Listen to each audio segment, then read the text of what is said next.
just a bit of a walk around on the BMW M2 we've got for sale. Pretty tidy car. It's got a bit of a mark on the front headlight there with cracked lens, a little bit of racing incident. The front bar itself a little bit beaten up on the bottom. Ripple strips, trailer amps, low clearance. Otherwise body represents really nice and clean. Was originally a sunroof car, but obviously that's been deleted. Still running all factory panels, glass, lights, etc. Obviously front and rear tow straps, rain light, which also is hooked to anti-stall via the PDM. Running factory rotors, calipers in the rear. Rotors are basically about 10 laps old. Project move pads on the back of it. Front's obviously pretty serious upgrade, AP Racing, and big supercar spec rotors on the front. Externally, obviously aero catch latches for the door, wipers, sort of aero mirrors, antenna for comms on the back of it. Internally, obviously it's all been stripped out from the point of view of no factory wiring left on the interior of the car. It's all aftermarket motorsport spec wiring. Motec M142 PDM 30 obviously doing most of the work. There's the odd sort of large fuse around for non-essential gear. Electric power steering, set of a Mercedes to run the power steering rack. Obviously basic switch panel down here, and then PDM, keypad and dash, Motec dash. Obviously CAE shifter running off a 6-speed H-pattern BMW gearbox. It does run a cooling fan, and there's also demisters on the dash. Lightweight battery, extinguisher, otherwise all pretty tidy. Also runs a Motec camera, wraparound mirror. Belts are in date, seat is, let's check the date on the other side on the seat, but obviously seat spec to size. All adjusted. This particular door doesn't have any wiring in it, so window isn't currently operational, but could be done quite easily with a new wiring loom. Obviously Koya wheels, front and rear. There is another set of wheels available with the car. Pop the bonnet up for you. So under here, basically standard engine turbo. It is running some secondary level port injection in underneath, obviously to complement the direct injection on top. Intake is obviously not standard. Obviously running full catch can adjustments as per regs. Brake reservoir, KW, full adjustable suspension front and rear under the car.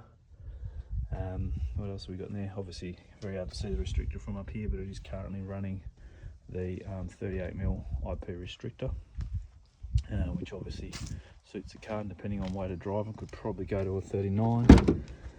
Makes pretty healthy power for a standard engine. Side pipe there, obviously window net is all in play. It has all the release ready set up. Does have a quick release for in-car comms if you want to run a radio, dash, obviously, etc. We'll just juice him up. He's been sitting for a little while, but should be happy days if I can get the camera there. Swap hands, ignition on. Obviously we've got dash cycle up. The fuel pump's prime. We'll see if she'll fire.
Inside, importantly, obviously it's got a floor mounted pedal box, runs brake pressure switches all throughout. That's fully adjustable on the floor. You can't quite see under that trim, but you can actually move those pedals back and forward by about 120 odd mil. Steering column still fully adjustable for reach, tilt, etc. And the seat also is on runners, so in terms of flexibility of different drivers, you sort of no issues with that. Obviously fairly extensive cage and fit out.